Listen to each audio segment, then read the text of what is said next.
Operation tiger करत एकनाथ शिंदेने महाराष्ट्रामध्ये खूप मोठा राजकीय भूकंप घडून आणला. मागच्या पक्षफोडीचा निकाल लागलेला नसताना सुद्धा एकनाथ शिंदेने ठाकरे गटाचे 9 पैकी 6 खासदार फोडले. यामध्ये परभणीचा एक खासदार, हिंगोलीचा एक खासदार, यवतमाळचा एक खासदार, शिर्डीचा एक खासदार, धाराशिवचा एक खासदार आणि ईशान्य मुंबईचा एक खासदार होता. रक्ताचं पाणी करत स्थानिक कार्यकर्त्यांनी तुम्हाला निवडून दिलं.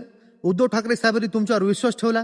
सामान्य जनतेने विकल्या न जाता तुम्हाला मतदान केले आणि तुम्हाला खासदार बनवलं. अरे तुम्हाला थोडीशी लाज वाटली पाहिजे होती विकल्या जाताना. जर तुम्ही विकल्या न जाता जर तुमचा राजीनामा जर पक्षाला दिला असता तर तुमचं हे स्वाभिमानाने आणि अभिमानाने आम्ही सर्व नाव घेतलं असतो, आमच्या 7 पिढ्या नाव घेतलं असता. पण तुम्ही तुमच्या स्वतःचा चेहरा तरी तुमच्या आरशामध्ये दाखवू शकता का आणि बघू शकता का तुम्ही तुमच्या स्वतःला गद्दार म्हणून?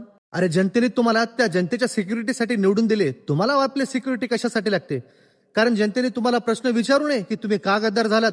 अरे एखाद्या कुत्र्याला मालकाने 2 घास जरी खाऊ घातले ना तर तो मालकाचा नेहमीसाठी निष्ठावान बनून राहतो. तुम्हाला तर पक्षाने खासदार केलं होतं रे.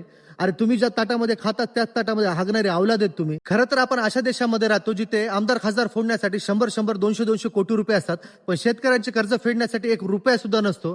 पेपर फुटल्यावर कसा परत पेपर होतो तसाच खासदार फुटल्यावर पण परत निवडणुका झाल्या पाहिजे. बाकी तुम्हाला काय वाटतं मित्रांनो, कमेंट करून नक्की सांगा.